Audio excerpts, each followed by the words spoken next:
Apa kabar saudara-saudara? Puji Tuhan, kita ketemu lagi pada pagi ini. Bersyukur buat anugerah Tuhan yang baru buat kita. Ini kita minggu kedua, lockdown yang keempat. Wow, saya berharap ini akan menjadi satu kesempatan buat kita kembali untuk pondering, untuk merenungkan apa yang Tuhan sudah kerjakan dalam kehidupan kita. Nah, hari ini saya ingin melanjutkan ide minggu yang lalu. Minggu yang lalu kalau saudara ingat, kita membahas soal pikiran ya. Kita membahas soal pikiran. Nah, hari ini saya kasih tema dari apa yang bakal kita bahas hari ini adalah renovasi pikiran. Nah, ini kita mau membahas mind renovation. Nah, ini dia.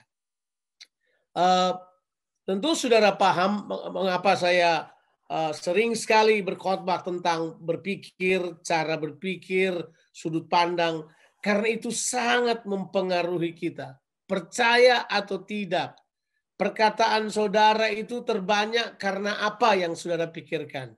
Sikap saudara terbanyak karena apa yang saudara pikirkan. Semua yang saudara kerjakan terbanyak karena apa yang saudara pikirkan. Pertempuran kehidupan rohani kita ke depan itu, kita sudah tahu, sudah bukan masalah roh lagi. Karena roh kita sudah diperbaharui oleh Tuhan. Kita kembali lagi pada pemahaman teologi kita yang penting sekali ini. Ini penting sekali kita ketahui bahwa waktu kita terima Tuhan Yesus dalam kehidupan kita, kita percaya kepadanya, Alkitab berkata roh kita dijadikan baru. Itu jelas. Roh kita dijadikan baru. Jadi rohmu udah baru, 100% baru. Itu jelas. Disitulah roh Allah berdiam. Disitulah semua yang Tuhan siapkan ada pada kita. Nah, yang perlu diperbaharui itu adalah pikiran kita. Sementara tubuh kita ini adalah pelayan dari apa yang pikiran kita katakan. Jadi jelas sekali kita perlu sekali pikiran kita dikuasai oleh roh. Nah, ini penting sekali. Sudah perlu mengerti ini. Nah, kita akan membaca ayat yang sudah biasa kita baca, tapi kita akan menekankan pada sebuah kata yang khusus di situ. Ya, kita baca ayat yang biasa, Roma 12 ayatnya yang kedua. Roma 12 ayatnya yang kedua. Ya, saya bacakan buat saudara. Janganlah kamu menjadi serupa dengan dunia ini, tetapi berubahlah oleh pembaharuan budimu, sehingga kamu dapat membedakan manakah kehendak Allah, apa yang baik, yang berkenan kepada Allah, dan yang sempurna. Kita sudah membahas tentang kata berubah, ya, berubahlah. Kata berubahlah itu adalah kata yang kita kenal sebagai transformasi, ya, itu dari kata metamorfo. Nah, kita hari ini tidak akan bahas itu. Yang kita ingin bahas adalah kata pembaharuan. Nah, itu kata pembaharuan yang kita akan pakai adalah pembaharuan budimu. Nah, kata pembaharuan ini datang dari bahasa Yunani yang khusus, namanya adalah itu namanya anakainosis. Itu katanya pakai anakainosis. Anakainosis itu punya arti sebenarnya simple. Renovasi, a renewal, renovation, complete change. Itu kata yang dipakai. Jadi sebenarnya kata yang dipakai itu adalah renovasi. Jadi pikiran kita perlu direnovasi. Nah, tentu sudah tahu kata renovasi punya pengertian apa. Yang pertama bisa memperbaiki yang rusak. Itu yang pertama. Yang kedua bisa juga updating. Update untuk hal-hal yang baru. Kita update, ya kan?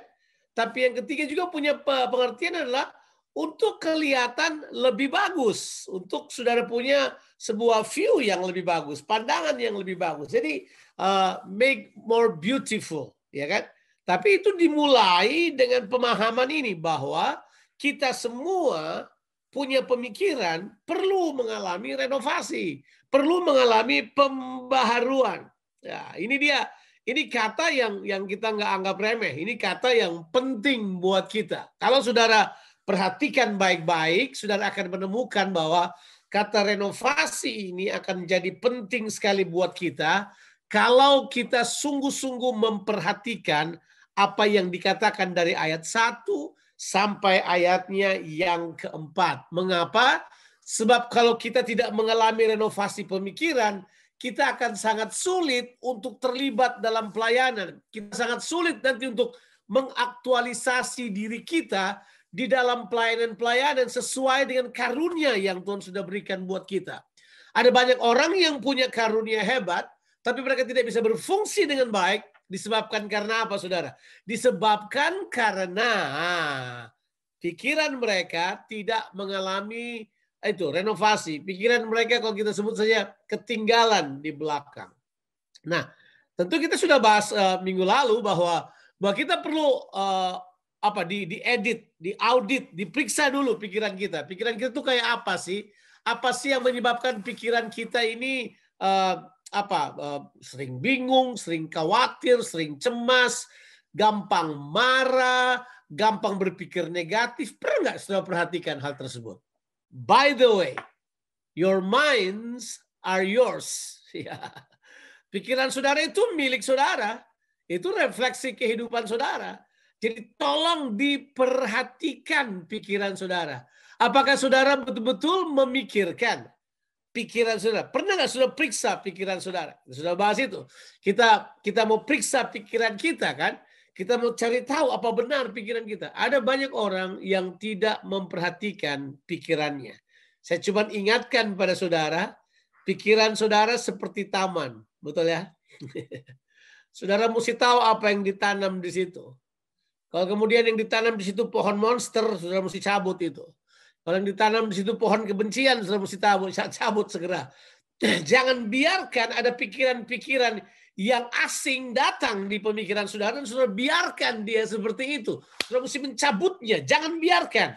Saudara perlu bahasa saya pakai audit, saudara scanning pikiran saudara untuk tahu, pikiran saya ternyata tidak sebagus yang saya bayangkan. Saudara boleh cerdas secara pengetahuan, tetapi belum tentu secara spiritual saudara bagus. Artinya, saudara punya spiritual equation saudara mungkin nggak bagus. Cara berpikir saudara mungkin tidak bagus. Oh, saudara punya intelijensi yang bagus, tapi kemudian saudara tidak punya pola pikir seperti yang Tuhan kehendaki. Perlu direnovasi. Nah, di apa yang bakal kita bahas hari ini, saya ingin menunjukkan kepada saudara bahwa memang benar kalau kita tidak memberikan kesempatan untuk pikiran kita mengalami pembaharuan, pikiran kita akan tetap seperti itu. Dengarkan ini. Saudara boleh lama ikut Tuhan. Saudara boleh ikut Tuhan sangat lama. Saudara boleh sudah kelihatannya buat banyak hal. Tapi sayangnya pikiran saudara nggak pernah berubah. Pikiran saudara tetap apa? Tetap yang lama. Nah, oke. Di dalam kita membereskan hal-hal ini, ada beberapa hal yang saya mau garis bawahi dalam kehidupan saudara. Yang pertama adalah saudara perlu scan hal ini. Adakah memori-memori di masa lalu saudara yang saudara perlu bereskan? Nah, saya bukan tipe orang yang mundur ke belakang. You know me. I always think future. Saya mau berpikir ke depan. Karena iman, pengharapan, dan kasih perlu maju ke depan. Akan tetapi kalau state pemikiran kita sekarang tetap dikuasai oleh sebuah peristiwa, sebuah keadaan yang saudara rehearse terus di pemikiran saudara berulang-ulang. Mungkin itu kejadian yang traumatik. Mungkin itu perkataan orang yang orang katakan kepadamu waktu engkau kecil.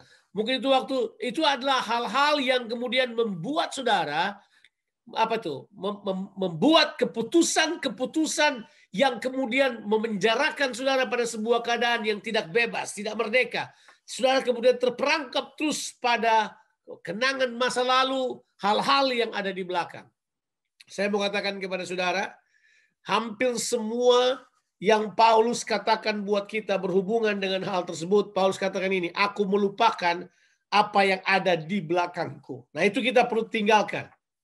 Apa aja, mau pengalaman yang mau kenangan yang buruk, kenangan yang terlalu manis barangkali sampai itu menguasai cara berpikir saudara sehingga menghalangi saudara untuk maju ke depan. Saudara perlu sekali untuk meninggalkannya. Saudara perlu untuk meninggalkannya. Nah, kita perlu tahu bahwa Kenangan masa lalu kadang-kala menyenangkan, itu jelas. Dan tentu saudara tahu kan, saudara hadir di sini hari ini merupakan produk keputusan-keputusan saudara di masa yang lalu. Itu berarti ada pemikiran-pemikiran saudara di belakang sana yang perlu dibereskan. Saya menyarankan ini. Saya bukan ahli psikologi.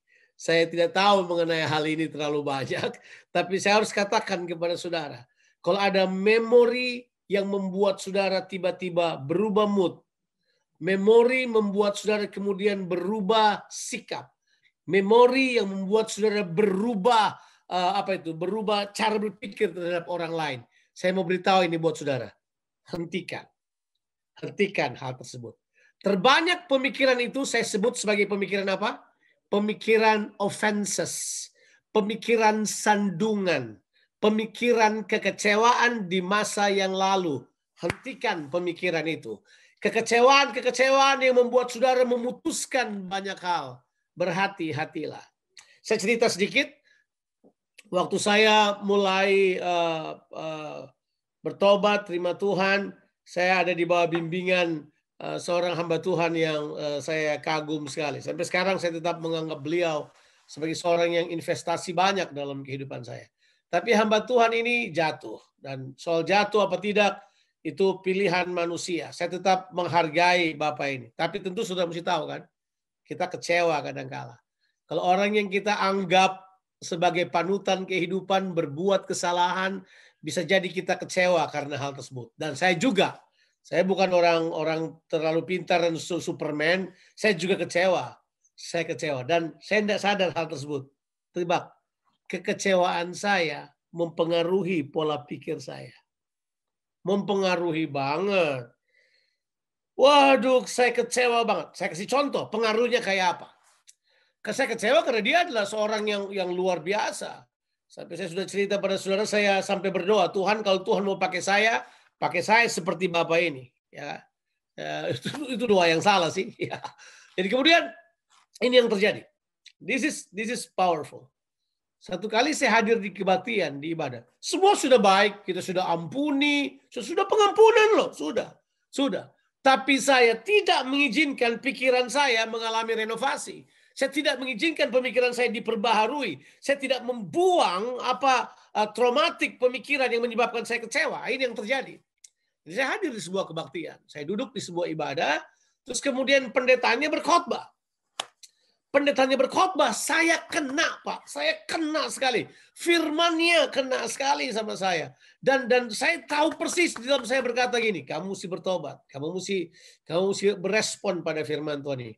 Dan hamba Tuhannya tantang orang-orang, siapa saudara yang dijamah oleh firman Tuhan dan saudara perlu bertobat. Kalau saudara perlu didoakan, coba angkat tangan saudara. Atau kalau enggak, saudara maju ke depan. Kalau enggak mau maju, saudara di tempat duduk saudara, tapi angkat tangan saudara. Ya, saudara tahu kan ibadah yang seperti itu ya. Pendeta yang ingin dealing langsung dengan masalah yang terjadi dari orang-orang yang dia layani. Tebak, saya bergumul luar biasa banget. Tiba-tiba muncul di pikiran saya. Ini muncul di pikiran loh, bos. Ini muncul di pikiran. Bukan di mana-mana. Tahu apa sih pikiran? Jangan-jangan pendeta ini bagus loh. Khotbahnya keren. Tapi jangan-jangan dia selingkuh sama sekretarisnya. Jangan-jangan dia tebak. Saya nggak bertobat, Pak. Saya tetap di situ, saya keraskan hati saya. Kenapa saya keraskan hati saya? Sudah pikir cuma karena saya keras hati? Oh enggak, saya enggak keras hati. Tapi kenapa saya jadi keras hati? Pikiran saya di-lock pada kekecewaan saya pada waktu itu. Saya nggak bisa lagi terbuka kepada seorang hamba Tuhan. Saya pikir semua ini di pikiran saya. Semua pendeta sama, semua pendeta pasti bejat. Itu pemahaman saya, bayangkan. Tapi saya berpikir mau menjadi pendeta, itu kan aneh juga. Jadi setelah saya bertobat dan saya mengikuti panggilan Tuhan, Tuhan lawat. Oh, urapan bagus. Kalau tiap pelayanan, urapan dahsyat dipakai oleh Tuhan. Tapi pola pikir tetap ada. Sampai pemimpin rohani saya, yang adalah juga bapak rohani buat saya, itu dia dealing dengan hal tersebut. Sampai saya lihat dari dekat bagaimana kehidupannya sebagai keluarga, pasangan suami istri. Saya disembuhkan loh saudara. Pikiran saya berkata, oh tidak, ternyata Nggak semua hamba Tuhan kayak begitu. Nggak semua hamba Tuhan khotbahnya bagus tapi selingkuh. Nggak semua itu. Kemudian mulai saya mengalami sebuah perubahan pemikiran tanpa saya sadar. Sekarang kalau saya mundur ke belakang saya lihat, oh, saya terhambat kemajuan rohani saya karena pola pikir saya pada waktu itu terpengaruh oleh kekecewaan saya. Bereskan kekecewaanmu. Offenses saudara harus dibereskan. Sudah perlu mengalami hal tersebut. Nah, itu nggak mungkin dianggap remeh. Sudah bisa bayangkan, saya telah membuang kesempatan untuk diperbaharui oleh Tuhan hanya karena pikiran saya sendiri. Sudah bisa bayangkan. Nah, itu contoh yang saya alami. Yang saya mau katakan pada saudara, seringkali kita menemukan diri kita terus-menerus mengeluh. Ketemu nggak orangnya? Sedikit-sedikit mengeluh. Ya. Pandemi, mengeluh. Ya. Bebas pandemi, mengeluh. Apalagi? Saudara mau apa? Lockdown, mengeluh. Lockdown, mengeluh. Kira-kira begitulah. Saudara kemudian jalan kemana-mana mengeluh terus. Tiap hari mengeluh. Mengeluh udara, mengeluh ini, mengeluh itu. Hello. Kalau tiap hari saudara mengeluh, tolong.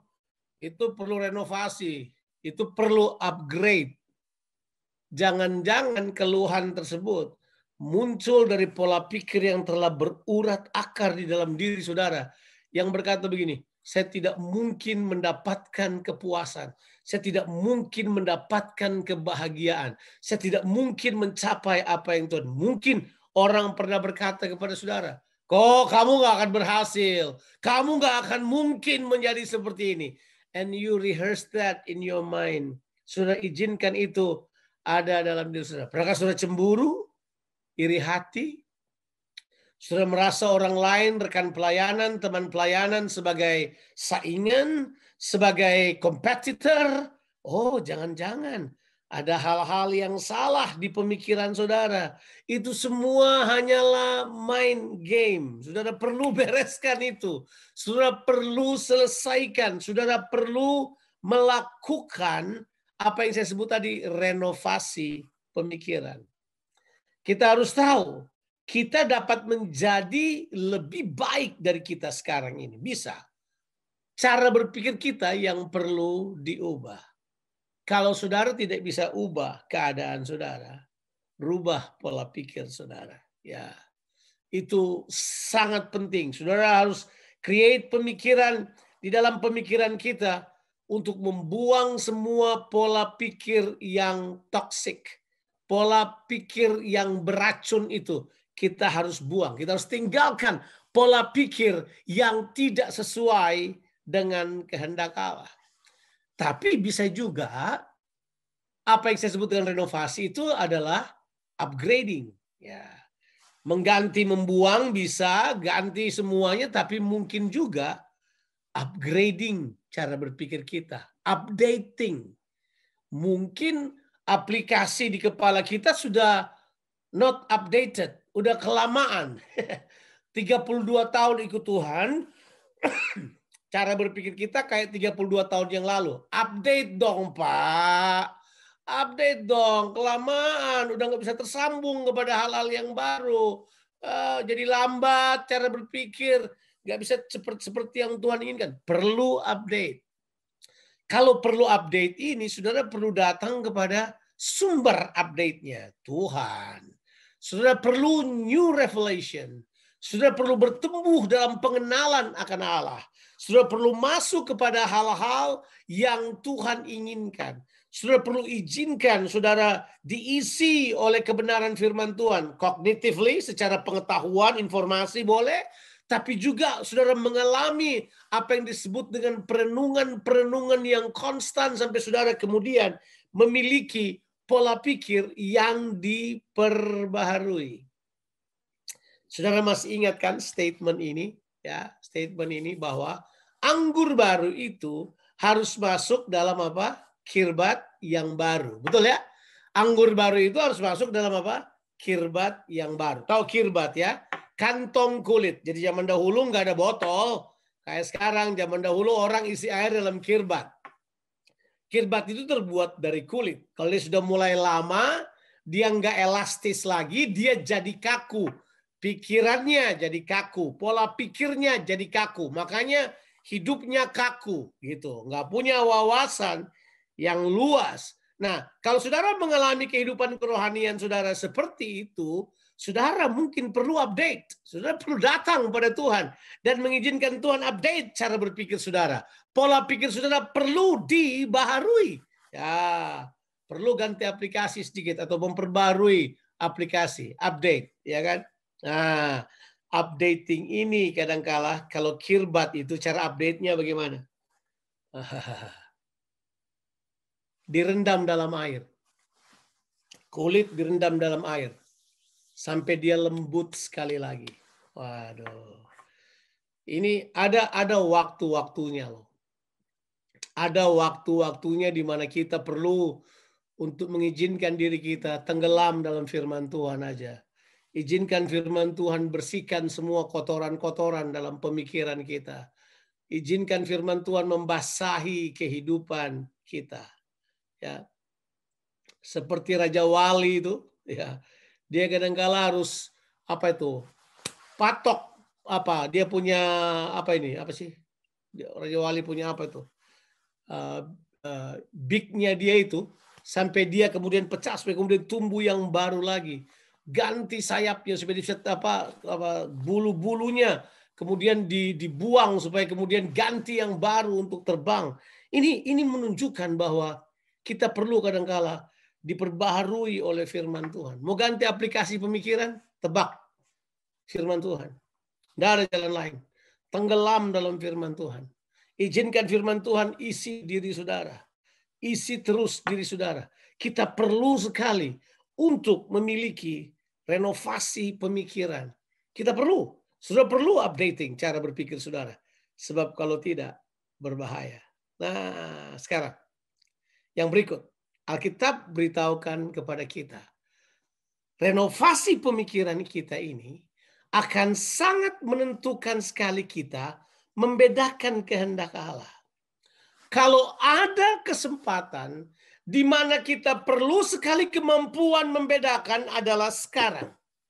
This is the time that you need the most the ability to make a difference, the ability to actually knowing which one which. Ya, saudara harus membuat perbedaan. Saudara harus memiliki kemampuan untuk membedakan hal tersebut. Di tengah-tengah dunia yang informasinya sangat banyak, kepalsuan sangat banyak, saudara perlu itu. Saudara perlu kemampuan itu. Saudara perlu memiliki kemampuan untuk dapat membedakan. Ini penting sekali dalam kehidupan kita. Masih ingat, saya pasti sudah pernah cerita buat saudara. Saya membaca di kitab 2 Raja-Raja 13 tentang nabi muda itu loh. Ingat istilah nabi muda dan nabi tua? Di mana nabi muda ditipu oleh nabi tua. Kemudian begitu dia ditipu, dia kemudian mati. Dan mayatnya dimakan singa gitu di tengah jalan. Sebuah cerita yang ditulis dalam kitab 2 Raja-Raja itu. Kita kemudian tahu ceritanya, bukan? Saya habis baca cerita itu, saya menangis, Pak. Saya terpukul sekali. Saya juga bernubuat, saya sampaikan kebenaran. Tapi saya juga masih bisa tertipu. Saya sampai berkata pada Tuhan, Tuhan, this man punya integritas. Dia cuma hormati aja nabi tua itu.